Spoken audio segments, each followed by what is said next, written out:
Halo, Assalamualaikum warahmatullahi wabarakatuh. Perkenalkan, nama saya Duyana Agustina, NIM 193141102 dari PGMI kelas 3D.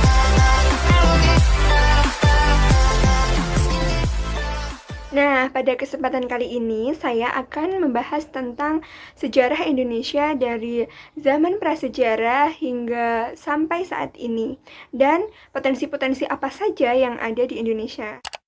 Zaman prasejarah di Indonesia dibagi dalam dua zaman, yaitu zaman batu dan zaman logam. Zaman batu dibagi menjadi dalam tiga periode, yaitu periode Paleolitikum, Mesolitikum, dan Neolitikum. Sedangkan zaman logam adalah zaman kedua yang dibagi dalam periode zaman tembaga dan zaman besi. Zaman batu Paleolitikum merupakan zaman batu awal dari zaman prasejarah, di mana pada zaman ini peralatan batu untuk menunjang kehidupan masih dibuat secara kasar oleh manusia. Zaman ini berlangsung sekitar 6.000 tahun sebelum Masehi atau pada akhir zaman Pleistosen. Sesuai dengan zamannya, kehidupan zaman ini masih sederhana. Manusia hidup berkelompok 10-15 orang, mengenal api baru sebatas untuk senjata, bertahan hidup, dan mengikuti hewan buruan. Sehingga cara hidup manusia pada zaman ini hanya berburu dan mengumpulkan makanan atau food gathering. Kehidupan pada zaman ini belum banyak terlihat adanya hunian. Manusia tinggal di gua dan tempat perlindungan lainnya yang nyaman dari gangguan alam atau hewan buas. Zaman ini kehidupan sudah mulai berkembang. Manusia sudah mengenal sistem masyarakat dan tidak lagi berkelompok. Tempat tinggal mereka sudah menetap di sebuah hunian rumah, panggung sederhana, atau tetap di gua. Manusia juga sudah mengenal bercocok tanam dan bagaimana pembagian tugas dalam sosial. Misalnya laki-laki membantu dan wanita memasak. Selain itu, zaman ini manusia sudah mengenal kesenian seperti musik dan beberapa peninggalan zaman Mesolitikum seperti lukisan di dinding gua dan sebagainya. Perkembangan dari zaman ini beralih kepada zaman Neolitikum atau Megalitikum. Zaman ini kehidupan peraksara sudah berkembang pesat, di mana manusia sudah berevolusi dalam segi kehidupan. Misalnya, tidak bergantung lagi dari berburu dan mulai mengembangkan cara bercocok tanam, beternak, dan sejenisnya. Kehidupan pada zaman ini juga mulai berkembang dengan hilangnya budaya nomaden dan digantikan dengan menghuni tetap pada suatu tempat. Peralatan yang digunakan mereka juga lebih baik, mengingat sudah halus dan dibarengi dengan peralatan lainnya seperti gerabah dan kain tenun. Zaman batu Megalitikum merupakan perkembangan dari zaman batu yang berelasi dengan kehidupan ritual keagamaan. Zaman ini berbarengan dengan zaman Neolitikum yang menghasilkan bukan hanya alat, namun juga berkenaan dengan upacara-upacara keagamaan atau kepercayaan orang pada zaman itu. Adapun kehidupan zaman ini menghasilkan alat upacara atau keagamaan antara lain peti kubur batu, berupa potongan batu yang disusun seperti peti mayat untuk penguburan. Sarkofagus, keranda dari batu utuh yang dianggap memiliki kekuatan. Waruga, merupakan peti batu yang berbentuk kubus atau bulat. Punden berundak, sebuah bangunan yang berbentuk seperti piramida digunakan sebagai tempat menaruh sesaji. Punden merupakan cikal bakal dari candi. Terdapat penemuan oleh beberapa ilmuwan arkeolog jenis manusia zaman prasejarah antara lain Meganthropus erectus. Meganthropus erectus merupakan jenis manusia prasejarah dengan ukuran yang besar dan paling primitif. Ditemukan oleh von Koningswald pada tahun 1936 dan 1941 di Sangiran, Sragen, Jawa Tengah, berupa fosil, tulang gigi, dan rahang bawah. Pithecanthropus ditemukan oleh von Koningswald pada tahun 1939 di Sangiran. Homo atau manusia modern atau maju merupakan jenis manusia paling baik dan berkembang dibandingkan dua jenis lainnya. Penemuan manusia jenis ini diawali oleh von Richthofen yang berhasil menemukan sebuah tengkorak dan rangka di Tulungagung, Jawa Timur. Teori lain yang menyatakan periode zaman prasejarah dibagi-bagi menjadi beberapa zaman dikemukakan oleh R.P. Suroso. Pada tahun 1970, beliau menyatakan zaman prasejarah dibagi menurut pendekatan sosial ekonomi, yakni zaman berburu dan mengumpulkan makanan, zaman pertanian atau bercocok tanam, dan zaman perundingan atau kemampuan teknik. Selain jenis manusia, kebudayaan juga berkembang pada zaman prasejarah di Indonesia ini, dikarenakan manusia memiliki akal untuk memikirkan dan menghasilkan sesuatu yang berguna seperti teknologi. Adapun teknologi dan kehidupan yang berkembang pada zaman ini dicontohkan pada beberapa kebudayaan, yaitu kebudayaan Ngandong. Von Koningswald pada tahun 1934 menemukan alat-alat tulang, tanduk, dan kapak genggam batu. Penemuan ini berlokasi di Ngandong, Madiun, sehingga dinamakan kehidupan Ngandong. Selain alat tersebut, terdapat beberapa alat serpih seperti belati dan pisau kecil. Kebudayaan Pacitan. Pada tahun 1935 di Pacitan, tepatnya di Desa Punung, ditemukan alat-alat batu zaman Paleolitikum seperti kapak genggam, kapak parimbas, dan alat serpih. Penemu dari kebudayaan ini adalah von Koningswald, dan dari jenis alatnya manusia sejenis Pithecanthropus erectus yang mendukung kebudayaan ini. Yang terakhir, kebudayaan Sampung. Penemuan pada tahun 1928 sampai 1932 di Goa Lawa dekat Sampung Ponorogo menghasilkan beberapa temuan prasejarah yang ditemukan oleh Van Steen Callenswals, antara lain alat-alat dari tulang seperti jarum, pisau, sudip. Selain itu, terdapat tulang binatang yang dijadikan tempat perhiasan atau jimat. Di Indonesia terdapat kerajaan bercorak Hindu-Buddha dan kerajaan yang bercorak Islam. Kerajaan Kutai. Kerajaan Kutai adalah salah satu kerajaan tertua di Indonesia. Keberadaan kerajaan Kutai diketahui berdasarkan sumber berita yang ditemukan, yaitu berupa prasasti berbentuk yupa atau tiang batu berjumlah 7 buah. Dalam kehidupan politik dijelaskan bahwa raja terbesar Kutai adalah Mulawarman sebagai raja yang mulai dan berhasil membawa kejayaan. Raja Mulawarman adalah putra dari Aswawarman, dan Aswawarman adalah putra dari Kudunga. Dalam kehidupan sosial, perihal ini diketahui bahwa terjalin hubungan yang sangat harmonis atau erat antara Raja Mulawarman dengan kaum Brahmana, seperti yang dijelaskan dalam prasasti Yupa. Keruntuhan kerajaan Kutai Martadipura disebabkan oleh tewasnya raja terakhir, Kutai Martadipura, yang kalah memperebutkan kekuasaan dari kerajaan Kutai Kartanegara di bawah pimpinan Aji Pangeran Anum Panji Mendapa. Peninggalan kerajaan Kutai diantaranya yaitu Ketopong Sultan, Katung Uncal, Kalung Ciwa, Pedang Sultan, Kura-kura Emas, Prasasti Yupa, dan Keris Bukit. Kerajaan Tarumanegara. Kerajaan Tarumanegara didirikan oleh Jayasingha Warman yang datang dari India setelah kalah berperang di sana. Perekonomian Tarumanegara di samping utamakan bidang pertanian, pelayaran dan perdagangan, juga perburuan dan perikanan. Tarumanegara mencapai puncak kejayaan ketika di bawah pimpinan Purnawarman. Pada masa kepemerintahan Purnawarman, kekuasaan Tarumanegara diperluas dengan menaklukkan berbagai kerajaan-kerajaan yang berada di sekitarnya. Tarusbawa yang saat itu naik tahta ketika pamor kerajaan Tarumanegara sedang turun, berniat untuk membangkitkan nama besar kerajaan mertuanya. Namun, langkah yang diambil justru menghilangkan kerajaan Tarumanegara.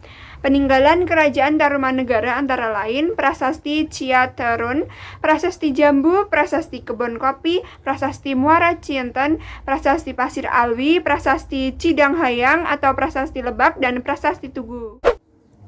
Mataram kuno. Bukti yang menunjukkan sejarah kerajaan Mataram kuno antara lain yaitu Prasasti Canggal tahun 732 Masehi, Prasasti Kalasan tahun 778 Masehi, Prasasti Klura tahun 782 Masehi, dan Prasasti Kedu pada tahun 907 Masehi.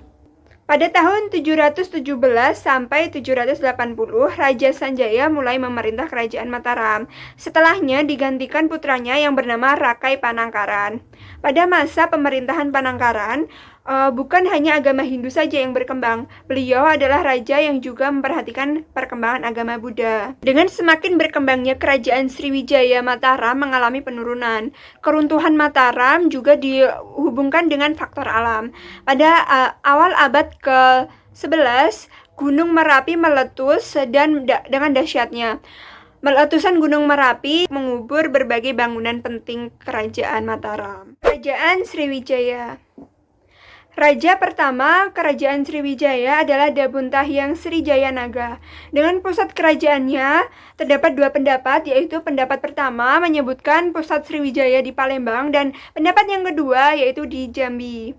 Kerajaan Sriwijaya memiliki letak yang strategis di jalur pelayaran dan perdagangan internasional Asia Tenggara, sehingga Sriwijaya berkembang menjadi pusat perdagangan dan menjadi pelabuhan transit, sehingga dapat menimbun barang dari dalam maupun luar. Didukung oleh pemerintahan raja yang cakap dan bijaksana seperti Bala Putra Dewa. Wilayah kekuasaan Sriwijaya antara lain Sumatera dan pulau-pulau sekitar Jawa Barat, sebagian Jawa Tengah, sebagian Kalimantan, semenanjung Melayu, dan hampir seluruh perairan Nusantara. Itulah sebabnya Sriwijaya kemudian dikenal sebagai negara nasional yang pertama.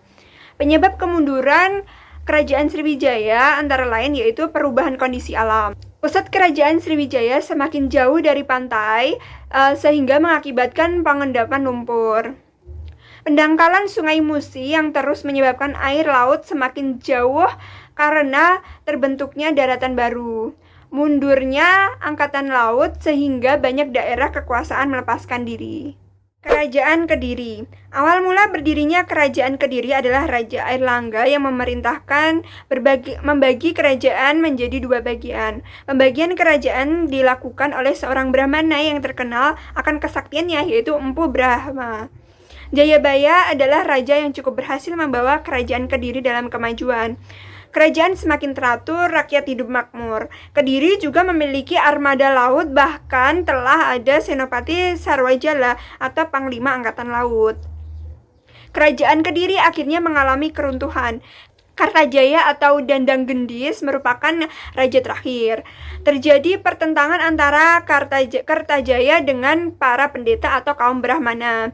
Kartajaya dianggap sombong dan berani melanggar adat. Beberapa peninggalan Kerajaan Kediri yaitu Prasasti Banjaran 1052 Masehi, Prasasti Hantang 1052 Masehi, Prasasti Sirah Keting 1104 Masehi, Prasasti Ngantang 1135 Masehi, Prasasti Jaring 1181 Masehi, Prasasti Kamulan 1194 Masehi, dan Candi Panataran dan Candi Gurah. Kerajaan Singasari. Sebagai raja pertama Singasari, maka Ken Arok menandai munculnya dinasti baru, yaitu dinasti Rajasa atau dinasti Girindra. Dari kelima raja Singosari, Raja Kartanegara lah yang paling terkenal, karena di bawah pemerintah Kartanegara, Singosari mencapai puncak kebesarannya. Kartanegara mencita-citakan wilayah Singasari meliputi seluruh Nusantara. Beberapa daerah akhirnya berhasil ditaklukkan, misalnya Bali, Kalimantan Barat Daya, Maluku, Sunda, dan Pahang. Saat Kartanegara sedang berpesta, secara tiba-tiba Jayakatwang menyerbu istana kerajaan Singasari. Dengan terbunuhnya Kartanegara, maka berakhirlah kerajaan Singasari. Kerajaan Majapahit. Berdirinya Kerajaan Majapahit adalah berkat usaha perjuangan Raden Wijaya dengan memanfaatkan kedatangan tentara Cina, Mongol, Kubilai Khan yang datang ke Pulau Jawa untuk menghukum Kartanegara. Pada tahun 1350, Majapahit diperintah oleh Hayam Wuruk. Ia bergelar Raja Sanegara dan dalam menjalankan pemerintahan yang didampingi oleh Mahapati Gajah Mada, Aditya Warman, dan Empu Nalas, sehingga pada masa tersebut Majapahit mencapai puncak kebesarannya karena daerah kekuasaannya hampir meliputi seluruh Nusantara dan Majapahit berkembang sebagai kerajaan maritim sekaligus kerajaan agraris. Kemudian Hayam Wuruk meninggal pada tahun 1389. Selanjutnya tahta Majapahit diduduki oleh Wikramawardhana. Pada masa pemerintahan Wikramawardhana tahun 1389 sampai 1429, kehidupan politik Majapahit diwarnai oleh perang Paregek atau perang saudara antara Wikramawardhana dengan Bre Wirabumi. Perang Paregek terus berkelanjutan sehingga menyebabkan Majapahit semakin pudar dan banyak daerah-daerah kekuasaan yang melepaskan diri. Kerajaan bercorak Islam. Samudra Pasai. Kerajaan Samudra Pasai adalah kerajaan Islam pertama di Indonesia. Raja pertama kerajaan Samudra Pasai adalah Sultan Malik As-Saleh. Setelah Sultan Malik meninggal dunia pada tahun 1297, lalu ia digantikan oleh Sultan Muhammad Malik At-Thohir Bahian Shah, putranya. Ia lebih dikenal dengan nama Sultan Malik At-Thohir. Raja baru ini ternyata tidak bisa membawa Samudra Pasai menjadi maju. Saat Samudra Pasai diperintah oleh Sultan Ahmad, kerajaan pun menjadi maju. Akibat tengah kemerosotan ekonomi, Portugis datang menyerang pada tahun 1521. Kerajaan Samudra Pasai pun lumpuh. Kerajaannya pun akhirnya berada di bawah kekuasaan Kesultanan Aceh. Kesultanan Aceh. Walaupun Kesultanan Aceh menguasai Samudra Pasai, tetap saja Kesultanan Aceh adalah kelanjutan dari Kerajaan Samudra Pasai. Kerajaan ini beribu kota di Kataraja atau Banda Aceh saat ini. Rajanya yang pertama yaitu Ali Mughayat Shah pada tahun 1511 sampai 1530. Pada masa kepemerintahan Sultan Iskandar Muda tahun 1607 sampai tahun 1636. Kerajaan Kesultanan Aceh mencapai puncak kejayaannya. Dalam waktu singkat, ia menjadikan Aceh sebagai kerajaan yang paling kuat di seluruh Nusantara bagian barat. Sepeninggal Sultan Iskandar Thani, Aceh diperintah oleh seorang raja perempuan selama 60 tahun, tetapi kejayaannya semakin merosot. Walaupun begitu, Kesultanan Aceh masih bisa bertahan hingga abad ke-19. Kerajaan Melayu Jambi. Nama lain dari Kerajaan Jambi adalah Kerajaan Dharmasraya. Agama Islam yang menyebar di Jambi berasal dari Samudra Pasai. Jambi secara resmi dinyatakan masuk Islam ketika berada dalam kekuasaan Rangkaya Hitam pada tahun 1500 sampai 1515. Sultan Abdul Qahar memerintah sampai tahun 1643 pada zamannya. Kerajaan Melayu Jambi terus mengalami kemajuan. Setelah Abdul Qahar meninggal, ia digantikan oleh Sultan Agung Jalil pada tahun 1643 sampai 1665. Kerajaan Demak. Kerajaan Demak adalah kerajaan Islam pertama yang ada di Pulau Jawa. Raja Demak yang pertama adalah Raden Patah. Sampai tahun 1511, daerah yang dikuasai Demak adalah Cirebon, Tupna, Jepara, Sedayu, Jaratan, dan Gresik. Perluasan wilayah dilakukan Raden Patah dengan bantuan Adipati Unus, putranya. Ia dikenal dengan sebutan Pangeran Sabranglor. Adipati Unus yang menggantikan Raden Patah menjadi raja pada tahun 1518 sampai 1521. Ia menjadi raja yang kedua. Ia berhasil menaklukkan Jepara di sebelah utara Sindang Laut. Raja selanjutnya adalah Sultan Trenggana, adik Adipati Unus. Ia memerintah dari tahun 1521 sampai 1546. Pada saat itu pun memimpin Kerajaan Demak mencapai puncak kejayaan wilayah kekuasaannya, mencakup seluruh Pulau Jawa kecuali Pajajaran, Panarukan, Pasuruan, dan Blambangan. Kerajaan Pajang. Raja pertama Kerajaan Pajang adalah Jaka Tingkir yang bergelar Sultan Hadiwijaya. Sultan Hadiwijaya melakukan perluasan wilayah untuk mendapatkan kekuasaan atas kekuasaannya. Ia memperluas kekuasaannya di tanah pedalaman ke arah timur sampai Madiun yang berada di aliran anak terbesar Sungai Bengawan Solo. Keberadaan Kerajaan Pajang tidaklah lama. Pada tahun 1587, Sultan Hadiwijaya meninggal dunia. Kerajaan Pajang runtuh karena Sultan Hadiwijaya Hadiwijaya tidak mempunyai keturunan yang kuat untuk dijadikan penggantinya. Kerajaan Mataram. Awal keberadaan Kerajaan Mataram adalah ketika Sultan Hadiwijaya atau Raja Pajang menghadirkan daerah Mataram pada tahun 1577 kepada Ki Gede Pamanahan. Kerajaan Mataram mengalami masa kejayaan pada masa Sultan Agung. Pada masa kejayaan Mataram telah mencakup wilayah Jawa, Madura, dan Kalimantan Selatan. Pusat pemerintahan Mataram dibagi menjadi dua, yaitu Kartanegara dan Mancanegara. Sultan Agung berusaha dengan keras untuk mengusir Belanda dari Jawa. Setelah ia wafat, Kerajaan Mataram mengalami perpecahan dan runtuh. Kerajaan Banten. Dahulu Fathahilah diutus ke Banten oleh Sultan Terenggana Raja Demak. Fathahilah berhasil menguasai Banten dan Sunda Kelapa. Sampai tahun 1552, Banten dipimpin oleh Fathahilah. Kepemimpinan Banten diteruskan putranya Hasanuddin. Hasanuddin memerintah sampai tahun 1570.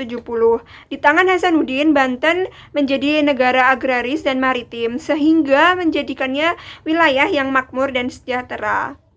Kerajaan Cirebon. Disebutkan bahwa raja-raja yang memimpin Cirebon adalah keturunan Sunan Gunung Jati, salah seorang dari Wali Songo. Kerajaan Cirebon sudah menjadi perantara antara Banten dan Mataram sejak dahulu. Ketika terjadi pertentangan antara Banten dan Mataram, Kerajaan Cirebon terpecah menjadi dua, yaitu Kerajaan Kesultanan Kasepuhan dan Kesultanan Kanoman. Kerajaan Banjar. Raja pertama Kerajaan Banjar adalah Raja Samudra yang gelarnya adalah Sultan Suryanullah atau Suryansyah. Kerajaan Banjar memiliki hubungan yang erat dengan Kerajaan Demak. Sejarah berdirinya Kerajaan Banjar sangat berkaitan dengan berdirinya Kerajaan Demak. Kemunduran Kerajaan Banjar terjadi sejak tahun 1875 setelah Sultan Adam wafat. Saat itu Belanda sudah banyak ikut campur tangan dalam negeri Kerajaan Banjar. Kerajaan Makassar. Kerajaan kembar Gowa Talo adalah kerajaan terkuat pada waktu itu. Saat itu Makassar Somba Opu yang merupakan pelabuhan penting bagi perniagaan. Belanda memonopoli perdagangan Makassar. Oleh karena itu, monopoli hanya menyengsarakan masyarakat, maka mereka juga banyak melakukan pemberontakan. Pada akhirnya terjadilah Perang Makassar tahun 1660 sampai 1669. Perlawanan ini dipimpin oleh Sultan Hasanuddin yang mendapat julukan Ayam Jantan dari Timur. Belanda mendapat rendaman perlawanan Sultan Hasanuddin. Belanda dibantu oleh Raja Bone Arupalaka. Hasanuddin sangat tidak berdaya karena kekuatan yang tidak seimbang. Akhirnya ia terpaksa menandatangani perjanjian Bongaya yang membuat runtuhnya kerajaan. Kerajaan Maluku. Paling terkenal adalah Ternate dan Tidore. Selain itu ada pula Kesultanan Tanah Hitu dan Bacan. Kerajaan Ternate dan Tidore termasuk kerajaan tertua di Indonesia. Wilayah Maluku adalah wilayah yang kaya akan rempah-rempah, sehingga jalur perdagangan di daerah ini sangatlah ramai. Ketika Portugis masuk pada tahun 1521, ia memihak kepada Raja Ternate, sedangkan kerajaan Tidore dibantu oleh Spanyol. Peperangan tidak dapat dihindari. Akhirnya peperangan itu dihentikan ketika kedua belah pihak menandatangani perjanjian Saragossa. Zainal Abidin tahun 1486 sampai 1500 adalah Sultan Ternate yang dianggap benar-benar memeluk Islam. Puncak kejayaan kerajaan Ternate terjadi ketika dipimpin Sultan Khairun. Penjajahan Indonesia di masa politik etis dan kolonial. Masa penjajahan Indonesia tidak langsung dimulai ketika orang-orang Belanda pertama kali menginjakkan kaki di Nusantara pada akhir abad ke-16. Tetapi proses penjajahan bangsa Belanda merupakan proses ekspansi politik yang lambat, bertahap, dan berlangsung selama beberapa abad sebelum mencapai batas-batas wilayah Indonesia seperti sekarang ini. Selama abad ke-18, VOC memantapkan dirinya sebagai kekuatan ekonomi dan politik di Pulau Jawa setelah runtuhnya Kesultanan Mataram. Abad ke-18 dimulai mengembangkan minat untuk campur dengan politik pribumi di Pulau Jawa demi meningkatkan kekuasaan pada ekonomi lokal. Ketika pemerintah kolonial Belanda memutuskan untuk membangun jalan di tanah yang dimiliki Pangeran Diponegoro yang ditunjuk sebagai wali tahta Yogyakarta setelah kematian mendesak saudara tirinya. Ia memberontak dengan didukung oleh mayoritas penduduk di Jawa Tengah dan ia menjadikan perang jihad. Perang ini berlangsung pada tahun 1825 sampai 1830 dan mengakibatkan kematian sekitar 215.000 orang. Sebagian besar orang Jawa. Tetapi setelah Perang Jawa selesai dan Pangeran Diponegoro ditangkap, Belanda jauh lebih kuat di Jawa dibandingkan sebelumnya. Belanda memonopoli perdagangan komoditi-komoditi ekspor di Jawa. Terlebih lagi, pihak Belanda yang memutuskan jenis atau jumlah komoditi yang harus diproduksi oleh para petani Jawa. Secara umum, ini berarti bahwa para petani Jawa harus menyerahkan 1/5 dari hasil panen mereka kepada Belanda. Sebagai gantinya, para petani menerima kompensasi dalam bentuk uang dengan harga yang ditentukan Belanda tanpa memperhitungkan harga di pasaran dunia. Kelompok liberal di Belanda memenangkan kekuasaan parlemen Belanda dan dengan sukses menghilangkan beberapa ciri khas sistem tanam paksa, sehingga muncul politik etis dan nasionalisme di Indonesia yang menguntungkan pribumi. Awal abad 20, Belanda mulai menerapkan politik etis sebagai wujud hutang kehormatan pada bangsa Hindia Belanda. Politik seakan senantiasa menimbulkan gejolak dimanapun ia berada. Hasilnya pun tak selalu menguntungkan masyarakat. Di satu sisi, gejolak politik juga tidak melulu merugikan masyarakat. Politik etis atau yang juga disebut dengan politik balas budi adalah suatu gagasan yang menyatukan bahwa pemerintah kolonial memegang tanggung jawab moral bagi kesejahteraan pribumi. Balas budi dipandang sebagai hal yang harus dilaksanakan karena telah sekian waktu lamanya Belanda memperoleh keuntungan dari tanah Hindia Belanda, sedangkan rakyat pribumi boleh dikatakan menderita kesengsaraan. Salah satunya adalah akibat adanya tanam paksa. Terdapat perselisihan yang melatar belakanginya, yaitu konflik antara golongan humanis dan golongan liberal di parlemen Belanda. Meski pro dan kontra yang menyelimuti, pada 17 September 1901 dalam pidatonya Ratu Wilhelmina I mengumumkan bahwa Belanda memiliki kewajiban untuk membayar hutang budi kepada Hindia Belanda. Ide politik etis diwujudkan dalam 3 hal, yaitu trias etika. Yang pertama edukasi, yang kedua irigasi, dan yang ketiga transmigrasi. Dampak politik etis bagi Indonesia antara lain dibangunnya infrastruktur, contohnya rel kereta, bendungan, dan lain-lain, masyarakat perkotaan yang semakin modern, terjadi akulturasi budaya, edukasi yang melahirkan 2 kelompok, yaitu kelompok terpelajar dan kelompok fungsional yang dipekerjakan di kantoran Belanda. Perjuangan bangsa Indonesia menuju kemerdekaan dimulai pada 11 Januari 1942, Jepang menduduki di Tarakan, Kalimantan Timur. Pada tanggal 23 Januari 1942, Jepang menduduki di Balikpapan, Kalimantan Timur. Tanggal 14 Februari 1942, Jepang menduduki di Palembang. 16 Februari 1942, Jepang menduduki di Pelaju. 1 Maret 1942, Jepang menduduki beberapa daerah di Pulau Jawa, yaitu di Merak, Teluk Banten, Cirebon, dan Pasuruan. 5 Maret 1942, Jepang berhasil merebut Batavia di tangan Belanda. Pemberontakan bangsa Indonesia melawan kekejaman pemerintah kedudukan Jepang. Yang pertama yaitu Chotpling Aceh tahun 1942 dipimpin oleh Tengku Abdul Jalil. Biang Papua tahun 1943, Pontianak Kalimantan Barat 1944, Singaparna Tasikmalaya Jawa Barat tahun 1944 dipimpin oleh Kiai Haji Zainal Mustafa. Di Blitar Jawa Timur tahun 1943 dipimpin oleh Sondako Supriyandi. Tahun 1944, pemerintah Jepang memberikan janji kemerdekaan Indonesia setelah berhasil melawan Belanda. Jepang memerlukan dukungan kekuatan untuk mengusir penjajah dengan memberikan janji kemerdekaan. Jepang memperbolehkan pengibaran bendera merah putih di samping bendera Jepang. Jepang memperbolehkan menyanyikan lagu kebangsaan Indonesia. Janji-janji Jepang. Yang pertama lahirlah BPUPKI 1 Maret 1945 yang diketuai oleh Dr. Regiman Widyodiningrat, sedangkan wakil ketuanya Isbanks dan Suroso. BPUPKI memiliki anggota sebanyak 60 orang yang dilantik oleh Letnan Jenderal Harada Kumikachi pada tanggal 28 Mei 1945. Tanggal 29 Mei 1945 sampai dengan tanggal 1 Juni 1945, BPUPKI menyelenggarakan sidang yang pertama dengan agenda adalah perumusan dasar negara Indonesia Merdeka. Dalam sidang tersebut ditampilkan 3 tokoh yang memberikan beberapa gagasan tentang dasar negara Indonesia. Ketiga tokoh tersebut yaitu Mr. Muhammad Yamin, Mr. Supomo, dan Insinyur Soekarno. Juli 1945, Jepang semakin tertekan dengan penyerangan tentara sekutu. Dalam keadaan seperti itulah, Jepang berkeinginan untuk membentuk sebuah negara Indonesia yang merdeka dalam rangka mencegah kembalinya kekuasaan Belanda. 7 Agustus 1945 diresmikan Panitia Persiapan Kemerdekaan Indonesia (PPKI). Pembentukan PPKI tersebut sesuai dengan keputusan Jenderal Besar Terauchi, Panglima Tentara Jepang di kawasan Asia Tenggara.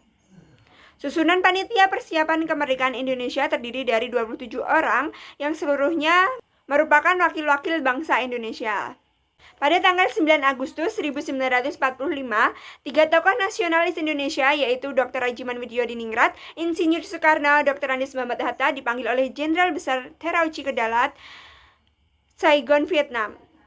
Jenderal Besar Terauchi adalah Panglima Angkatan Perang Jepang di Asia Tenggara. Dalam pertempuran di Dalat, Saigon, Vietnam, yang berlangsung pada tanggal 12 Agustus 1945, Marsikal Terauchi menerima para pemimpin Indonesia dan sekaligus melantik Insinyur Soekarno dan Dr. Andes Muhammad Hatta sebagai Ketua dan Wakil Ketua PPKI. Pertemuan antara tokoh-tokoh nasionalis Indonesia dengan pemimpin Jepang digunakan untuk membicarakan satu hal yang sangat penting, yaitu membicarakan waktu Indonesia merdeka. Yang kedua yaitu membahas kembali batas-batas wilayah Indonesia merdeka, yaitu bekas jajahan Hindia Belanda. Pukul 4.30 waktu Indonesia bagian Barat, tanggal 17 Agustus 1945, para pemimpin dan pemuda bangsa Indonesia keluar dari kediaman Laksana Hameda. Mereka telah sepakat untuk memproklamasikan kemerdekaan Indonesia di kediaman Soekarno. Pada pukul 10 waktu Indonesia bagian Barat, yang bertepatan dengan hari Jumat Legi dalam perhitungan masyarakat Jawa dan bertepatan dengan bulan puasa bagi umat Islam. Potensi-potensi yang dimiliki Indonesia. Indonesia diampit 2 benua dan 2 samudra, yaitu benua Asia dan benua Australia, serta Samudra Hindia dan Samudra Pasifik. Indonesia disebut juga Negara Republik Indonesia atau Negara Kesatuan Republik Indonesia. Juga dikenal dengan nama Nusantara atau yang artinya negara kepulauan. Pulau-pulau besar yang ada di Indonesia antara lain Pulau Jawa dengan luas 132.107 km persegi, Pulau Sumatera dengan luas 473.606 km persegi, Kalimantan dengan luas 539.460 km persegi, Sulawesi dengan luas 189.216 km persegi, dan Papua dengan luas 421.981 km persegi. Potensi yang dimiliki Indonesia antara lain yang pertama yaitu hutan. Hutan sebagai modal pembangunan nasional memiliki manfaat yang nyata bagi hidup dan kehidupan bangsa Indonesia, baik manfaat ekologi, sosial budaya maupun ekonomi, secara seimbang dan dinamis. Sehingga hutan harus dikelola, dimanfaatkan, dilindungi, dan dilestarikan secara berkesinambungan bagi kesejahteraan masyarakat, baik generasi sekarang maupun yang akan datang. Potensi Laut Indonesia. Laut Indonesia memiliki luas kurang lebih 5,6 juta kilometer persegi dengan garis pantai sepanjang 81.000 km. Dengan potensi sumber daya, terutama perikanan laut yang cukup besar, baik dari segi kuantitas maupun diversitasnya. Selain itu, Indonesia tetap berhak untuk berpartisipasi dalam pengelolaan dan memanfaatkan kekayaan alam di laut lepas di luar batas 200 mil atau Laut ZEE. Pengelolaan dan pemanfaatan kekayaan alam dasar laut perairan internasional di luar batas landas kontinen. Minyak bumi. Dalam Undang-Undang Nomor 22 Tahun 2001 tentang minyak dan gas bumi, minyak bumi dan gas bumi adalah sumber daya alam strategis tidak terbarukan yang merupakan kekayaan nasional yang dikuasai oleh negara, serta merupakan komoditas vital yang menguasai hidup banyak orang dan mempunyai peranan penting dalam perekonomian nasional. Gas alam. Potensi gas alam di Indonesia masih sangat banyak. Cadangan gas alam Indonesia sekitar 2,8 triliun meter kubik. Kondisi ini menjadikan Indonesia sebagai negara pengekspor gas alam terbesar di dunia. Selain minyak bumi, Indonesia memiliki cadangan gas alam yang cukup besar, yaitu sebesar 170 TSCV dan diproduksi per tahun mencapai 2,87 TSCV. Dengan komposisi tersebut, Indonesia memiliki reserve to production mencapai 59 tahun. Batu bara. Batu bara merupakan salah satu tambang yang berpotensi untuk dimanfaatkan lebih lanjut oleh pemerintah selain minyak dan gas bumi. Berdasarkan perhitungan, cadangan batu bara Indonesia diperkirakan sebesar 42,6 miliar ton yang masih berpotensi untuk diproduksi 80 tahun mendatang. Negara Indonesia berada dalam urutan kelima yang menghasilkan batu bara paling banyak di dunia. Batu bara juga dimanfaatkan sebagai bahan bakar dalam sektor pembangkitan listrik. Terima kasih telah menyimak sampai akhir. Semoga ilmunya bermanfaat dan mohon maaf apabila terdapat banyak kesalahan dan kekurangan. Wassalamualaikum warahmatullahi wabarakatuh.